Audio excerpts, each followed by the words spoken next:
Hello, હું ઇન્ડિયાની mummy બોલું છું. ઓકે, ઠીક છે. ઓકે, હું કહી દઈશ એમને. સોમન ક્યાં છે મમ્મી? બહાર ખેતરમાં છે. શું થયું?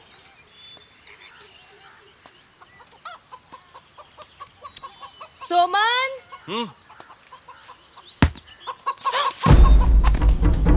મમ્મી! સોમન, શું થયું? આંખો ખોલો સોમન, આંખો ખોલો.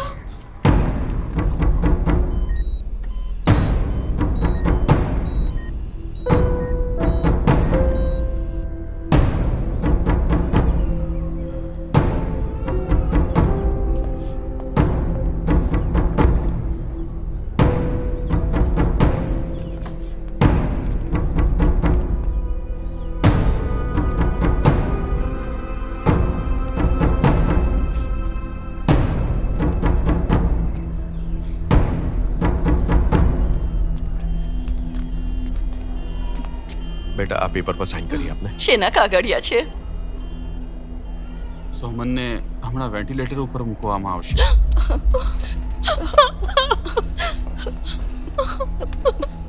દીકરીનો 10મો જન્મદિવસ છે. અરે હે ભગવાન, આ શું થઈ ગયું આજે?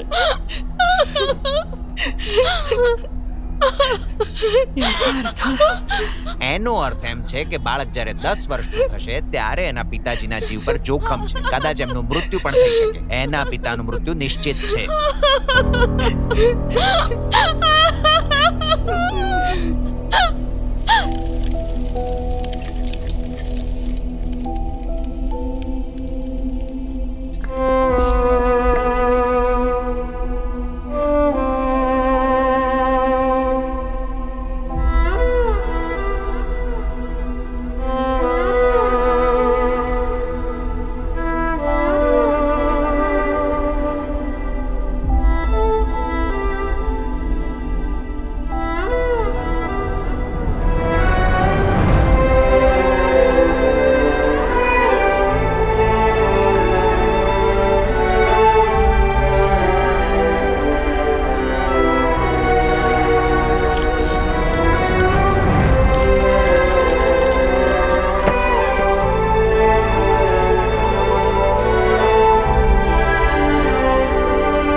એનેફેલેટિક શોક. જે સમજાય એવું બોલો ને. જ્યારે પેશન્ટ આવ્યો ત્યારે એને દુખાવો હતો. હા. ડાયક્લોફેનાક નામની એક પેઇન કિલર છે. હા. એને ઇન્જેક્શનના રૂપમાં આપવામાં આવે છે, પણ એને કોઈ નવા ડોક્ટરે આપી છે. એ પણ ટેસ્ટ ડોઝ વગર આપી. એટલે શું? નસમાં મસલની દવા આપવામાં આવી છે. ઓહ, MBBS પાસ કર્યા વગર કોઈ પૈસાની લાલચમાં આવીને ડોક્ટર આવું કામ કરે એમાં કોઈ આશ્ચર્ય નથી. આ બહુ ખરાબ થયું. આ તો બહુ ભયંકર પરિણામ છે. પણ હવે કરીશું શું? ઓહ. અરે પેલો બતકવાળો એક રોગ હતો ને, એનું નામ શું છે? H5N1. બર્ડ ફ્લૂ ને. હું સમજી ગયો છું. આ જ વાત બોલવાની છે. આને બર્ડ ફ્લૂ થયો. બસ મારી સાથે રહેજે, બાકી હું જોઈ લઈશ. પણ એના માટે તો વાયરોલોજીની લેબમાંથી રિપોર્ટ જોઈશે ને. ઓહ, આટલા નાનકડા ગામમાં કોઈ પણ કાગળિયા વગર આટલી મોટી હોસ્પિટલ ઊભી કરી દીધી છે, તો શું એક નાનો રિપોર્ટ ના બનાવી શકું કે? સુરન છું, સર્ટિફિકેટ બનાવી દે કે બર્ડ ફ્લૂ થી મર્યો છે. સાંભળ, બર્ડ ફ્લૂ થી આનું ભયાનક મૃત્યુ થયેલું છે, અને જો એના પરિવારવાળાના રૂવાટા ઊભા થઈ જશે, અને સાચું કહું છું, લોકો ડરી પણ જશે. મજા આવશે. ચાલ આવો.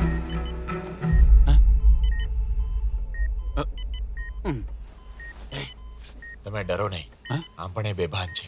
હા, તો ઠીક છે. નહીં તો આની ખોડીની અંદર પણ ઝેરનું ઇન્જેક્શન મારવું પડે, જેથી આપણે વિરુદ્ધ એક બોલી ના શકે. ચાલ મારી સાથે.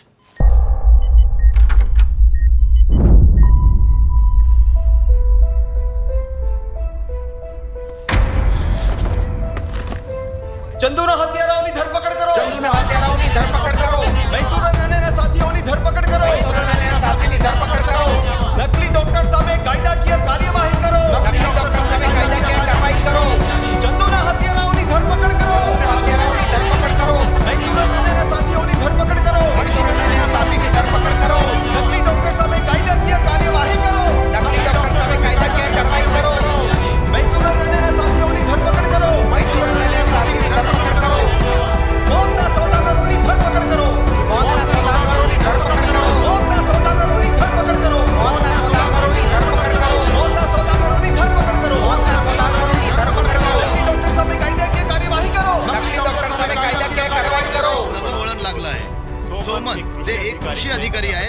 विशिष्ट आंदोलनाने आणि त्यांच्या दृढ निश्चयाने या संपूर्ण केसला एक नवं वळण दिलंय. असं म्हटलं जातं की जॉर्ज थॉमस यांच्या जबाबाने या केसची एक वेगळी इन्व्हेस्टिगेशन सुरू झाली होती. पोलिसांना अनेक सबळ पुरावे मिळाले आहेत. चंदूचा मृत्यू बर्ड फ्लूने झाला आहे असं आधी म्हटलं जात होतं, पण कृषी अधिकारी सोमन यांच्या आंदोलनानंतर हे समोर आलं आहे की चंदूचा मृत्यू हॉस्पिटलच्या निष्काळजीपणामुळे झाला होता. तपास अधिकाऱ्यांनी सांगितलं होतं की मैसूरन जे एक राजनेता आहे ते आणि त्यांचे काही साथीदार चंदूच्या मृत्यूला जबाबदार आहेत. आम्ही तुम्हाला हे सुद्धा सांगू इच्छितो की जॉर्ज थॉमस सोबत सोमन आताच पोलीस स्टेशनला पोहोचले आहेत. सोमनने या गोष्टीची मागणी केली आहे की चौकशी पुन्हा सुरू. કૃષિ અધિકારી પોતાનું સ્ટેટમેન્ટ આપવા પોલીસ સ્ટેશન આવી ગયા છે.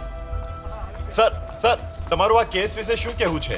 મને આ કાવતરા વિશે ત્યારે ખબર પડી જ્યારે જ્યોર્જ અંકલને વિના કારણે આઈસીયુની અંદર 2 દિવસ સુધી રાખવામાં આવ્યા. આમણે પોતાના પગ પર જ કુહાડી મારી છે. એમને લાગતું હતું કે એમની વિરુદ્ધ બોલવાની કોઈનામાં હિંમત નથી, એ લોકોને ગામમાં રોકવા વાળું કોઈ નથી, એમને કોઈનો ડર નહોતો, એટલે અત્યાર સુધી બધા અપરાધ કરતા આવ્યા. આખા સમાજને એક વ્યક્તિ તો ન જ બદલી શકે, જો બધાનો સાથ હોય તો જ એ શક્ય બને. એમાં પત્રકારો અને મીડિયાવાળાનો સાથ બહુ જરૂરી છે. ઘણી ચેનલો પોલિટિશિયનના ઇશારાઓ પર કામ કરે છે, એટલે સત્ય લોકોની સામે નથી આવતું, પણ તમારા લોકોની ફરજ શું હોય છે?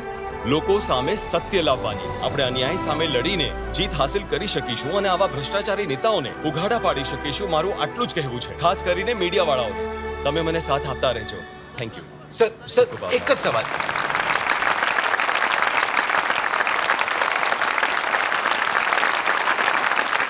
અહીંયા હાજર માનનીય શિક્ષણ મંત્રી શ્રી જ્યોર્જ વર્ગીસ અને આજે આ મંચ પર ઉપસ્થિત માનનીય અતિથિગણ, ઉપસ્થિત પેરેન્ટ્સ, ટીચર્સ અને મારા સ્ટુડન્ટ્સ, તમે આજે મને અહીં અતિથિ રૂપે બોલાવીને આમંત્રિત કર્યો છે. અહીં હાજર હોવું એ મારા માટે બહુ ગર્વની વાત છે અને એના કેટલાક કારણો પણ છે.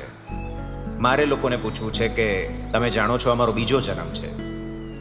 થોડા સમય પહેલા હું લગભગ મરી જવાનો જ હતો અને આજે હું ચમત્કારિક રીતે તમારી સામે ઊભો છું. પણ એ વાતનો બધો જ શ્રેય જાય છે અહીંયા ઉપસ્થિત એક નાનકડી છોકરીને. તમને અચરજ થશે કારણ કે એનું નામ બહુ રસપ્રદ છે, ઇન્ડિયા. અને એનાથી વધારે રસપ્રદ એનું વ્યક્તિત્વ છે. સર, આ એક એવી છોકરી છે જેને 9 વર્ષ સુધી આ સ્કૂલમાં શિક્ષણ પ્રાપ્ત નથી કર્યું, પણ એણે એન્ટ્રન્સ એક્ઝામ આપીને હાયર ક્લાસમાં એડમિશન મેળવ્યું છે. આ પ્રસંગે ઇન્ડિયાને સ્ટેજ પર બોલાવવા માંગુ છું. આવો બેટા, સ્ટેજ ઉપર આવો.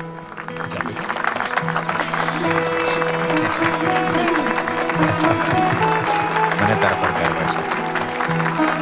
મારું જીવ બચાવ બદલ તારો ખૂબ આભાર.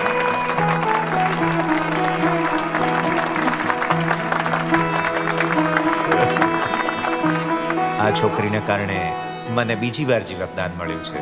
આ છોકરીએ મને CPR આપ્યું. એટલે કદાચ ઇન્ડિયા જેવી નાનકડી છોકરીને આ વિજ્ઞાનનું મહત્વ ખબર નહીં હોય. તમને ખબર છે એ છોકરીએ શું કર્યું? બધાને કહીશ તે દિવસે તે શું કર્યું હતું તે?